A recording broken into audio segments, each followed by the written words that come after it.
Okay, our beloveds, our another is sitting here just finishing up a crying spell, and it is much of what we have to share today. Her journey is just a journey of contrast, and her message that we channeled last night was rejected as she was not in the right frame of mind. But today she is more placidly placed in her heart again and is willing to share a message because she feels confident that it is truly from us and not in any way subverted by ego. She cares greatly about the authenticity and the accuracy of our messages and vetoed us last night when we channeled twice through her. She was not confident that it was not coming through a filter of anger or disappointment. So here we are today. We have now shown her contrast today. There are two people in her life who told her that they cared for her. And one behaved one way and another. And there's no judgment here. It is merely a point of contrast. And we are teaching Kadi how she deserves to be treated and how she does not deserve to be treated, and where she needs to establish healthy boundaries to create a construct that is healthy for her, that works for her, that makes her feel honored, so she's no longer chasing after people or having any entanglements that are not in her best interest. She has a desire to help to heal people and is willing to jump through many hoops in order to make this happen at her own expense, with her time, her effort, even if she doesn't feel that her efforts are appreciated as much as she would like. But nonetheless, she gives freely. However, when another person is unwilling to defend her story, which is what brings her to the knowledge of bringing juices that offer a healing, she realizes that others may be willing to take the fruits of her pain and suffering, but are not willing to publicly support where those fruits came from. And so today she learned when to walk away, because she shouldn't have to ask to be treated well and to be supported when another claims that her journey has been difficult and that there are others out there like her who have been harmed by the pharmaceutical industry. And when this person was not willing to do so, she just severed the relationship. Now, is it her choice to do so? No. But necessity sometimes calls for creating healthy boundaries and walking away when others use her as she feels it or sees that it is at this point. Actually, if you were to ask her, she would say that this person is just not courageous enough to stand up to somebody else because somehow he feels he has something to gain with this other person at her expense. But it doesn't even matter why. The fact is, today she once again learned her value and is taking one further step back and walking away. Now, why do we share this? What does this have to do with the collective? Now, as always, chime on in, because she is the microcosm of the macrocosm. But there is a more important message here. Many of you have created connections in prior times which no longer are supported in these times. And we encourage you to look at where there is resonance and where there is not. And where there is not, you have no guilt or shame. You simply walk away and say, this does not feel good. You have no need to explain or justify your behavior, though feel free if you so wish. But then you get into a dialogue on whether or not your decision is appropriate from the other person's perspective. And we just wish to advise you that the other person's perspective and what they think and believe is irrelevant. We are now creating a universal construct of independence and individuation. And where it no longer supports you, you simply walk away. You know how you would like to be treated and how you don't. You know what your inner worth is and what it's not. And as you begin to reassess all of the relationships across the board that you are in, reassess what is of value and what's not. If you were to transition or die tomorrow, where would you want to put your efforts? If others take your efforts for granted, or don't fully appreciate them, or don't really honor the connection or friendship that they have with you, why would you want to do that if you only have, for example, 24 hours to live? What would you do, and where would you put your time and effort? So now, last night, our another was very, very angry. Probably as angry as she has been in recent months, because she does not like to have her story minimized. When she tells you what she has gone through, which she knows to be her personal truth and has been validated by the healthcare providers that she has worked with, once she found the right ones who are willing to step outside of this big pharma box and honor her journey and find the real underlying cause, which was toxicity, including mercury poisoning and a subpar excretory system, heavy metals that went to the brain, and a failing marriage. So when you throw all those things together, you need to gently chelate the body while putting pharmaceuticals into the body to create a stability. Then there is the excretory system. You need to add supplements in tincture form in this case, to help the body to increase the excretory system, which is the lymphatic system, the kidney, and the liver. So these are the things that she did. She took alpha lipoic acid, and she took glutathione as well. So these are all the things that the traditional medical community says don't work because there is no evidence to support it. Yet when she began to take these, she began to heal.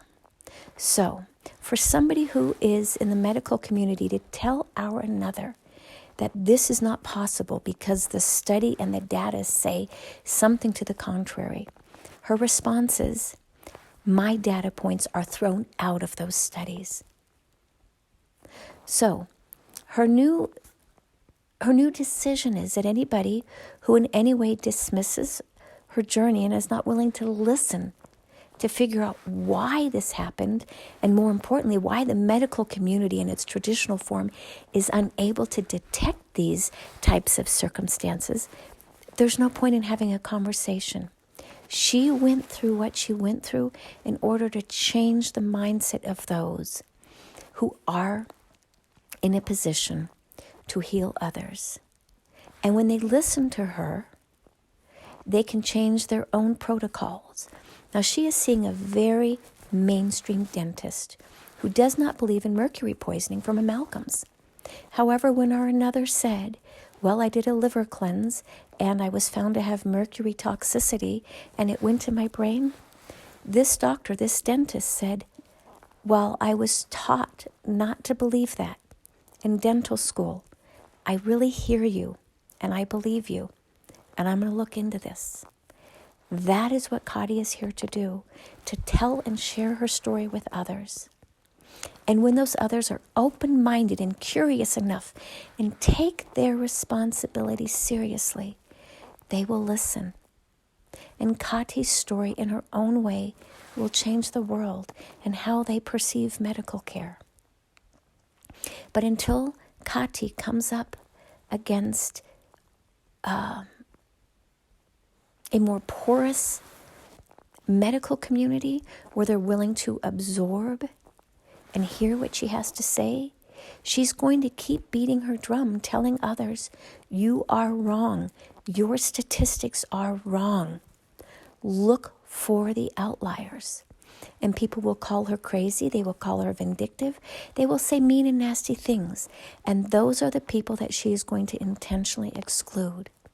And then there are others who are not willing to stand up and say, I can affirm that this is her story. And while she may not fit into your business model of the statistical data, I can tell you that this is very real to her, and I support her and her story. And if you cannot listen to her, then you are not permitted to engage in conversations on my page, because you are not looking for real dialogue and solutions, but instead you are here to beat the same drum which has got us into this place of big pharma controlling everything. So, last night's message was definitely more animated, and so we preferred last night's, but nonetheless, Kati really likes to come from a place of compassion and collaboration and not frustration and irritation. But last night's would have been much more important, because we told her, just like Martin Luther King, he had those moments where he just had outbreaks of anger because it was appropriate. And we told her that her anger last night was appropriate, but she prefers not to be there. She doesn't want to be divisive. She wants to create a message of collaboration and harmony, where you all will hear what her inner being really is like, which is what we call this Jesus energy of sharing the knowledge in the most loving way and offering unconditional love where possible.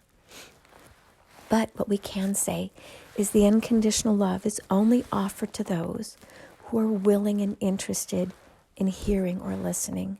And those who don't, she will overturn the tables, tell you that you are a hypocrite, and she will walk away now, because she is no longer throwing the pearls before the swine. She has gone to hell and back, and her journey started in 2012. And she continues to add on to what works and what doesn't, and the why of it.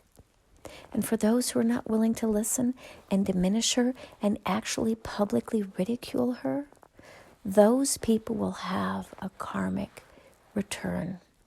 And those who do not stand up will also have a karmic return. And those who do stand up for Kati will have a karmic return, but in the positive nature. So we will now go to the last part that we shared last night with Kati. You all have a karmic bank account. And when you do kind, loving things from a non-judgmental perspective and not seeking to gain anything for your own benefit, you deposit in your karmic bank account. But when you are cruel and vindictive, you withdraw from your karmic bank account. And when you don't defend those that you see are being harmed, you also make a withdrawal from your karmic bank account. Once you have knowledge, you're held to a different standard. You're held to a standard that demands that you stand up and honor those who have been harmed, and in this instance have been harmed by the medical community. And when somebody from within the medical community bashes Kati, our another, and dismisses and diminishes her story, and you don't stand up when you have personal knowledge, you too will have a withdrawal made from your bank account, and we will call your debt at some point. This is how the universal laws work. And what we can tell you is you will not, under any circumstances, enjoy how those karmic debts are called in. It will be painful. It will be frustrating. And oftentimes you will not even know that it is tied to that original act where you withdrew, from your karmic bank account. So it is a new day and it is another journey. And for many of you, you are learning and you are listening to this message. And for many of you, you're not, because you're hard-hearted. And just know that being hard-hearted is not a solution to any of the problems. You are putting your proverbial head in the sand, pretending that these issues don't exist. Would you stand up and support a victim of abuse if somebody attacked her and said, you don't know what it's like? Or would you just sit back and say nothing, allowing somebody else to publicly berate this person? Or would you say, I know that this person has been harmed physically in a relationship with another, and what you're saying right now is unkind and cruel, and I'm going to defend Kati. If you don't do the same thing when she shares her story in the medical community, it is the same energy, and the karmic burden will be yours. So we share this with you to help you to understand. Once you have personal knowledge, you're held to a higher standard by the universal laws. And karma will come back, not to punish you, but to teach you what it is that is there to teach you. It will reward you positively because you have done something that the universe wishes to honor. And if you have done something negative, if you will, there will be a reprimand. And it is no different than when you have a 3-year-old, a 4-year-old, or a 5-year-old, and you put them in a timeout or something like that. There are what we would define as negative consequences, in your words, that come to teach you what your soul desires most for you to learn right now. And if you choose not to, that's fine. There's no judgment. Just realize, though, that that vice will continue to get tighter and your lessons will get more painful. And it is not us doing this to you. It is you doing this to you because your soul wants to break free of these limitations. And your soul is trying to get you back on track. And until you honor the means of how this life construct operates, you will continue to be frustrated and get more angry and irritated and bash those who are not really the problem. You look outside of yourself for those that you wish to beat over the head with a stick in order to somehow make what you see outside of you less irritating. But the fact is that when this irritation arises, go within and figure out what the actual lesson or message is. It is either to change your behavior or to set healthy boundaries. Those are the general 2 answers. And to help others and to be kind. We're trying to move you all into a different way of being, and that is love. So where you are not love, you are not love. And you're a clanging sound that reverberates through the halls and creates more of that for you. And when you move into a conflict-free zone, as Kati desires so much to do, we offer you more of that peaceful, placid experience. And then we bring in the contrast of disharmony so you can feel what is good for you and what's not, what you prefer and what you don't, and you walk away from that which is disharmonious for whatever reason. You all are learning what you prefer and what you don't. And if you prefer conflict, you will get more of that. And if you prefer peace and harmony and being a real seeker of solutions instead of just bitching about what you don't like, when you become a seeker of solutions, the solutions will come to you. And you will find a more peaceful way of living and existing because that is your current state of being. Your inner world will be reflected in your outer world. And our another today really, truly learned what she prefers and what she's no longer willing to accept. And so it is. Namaste.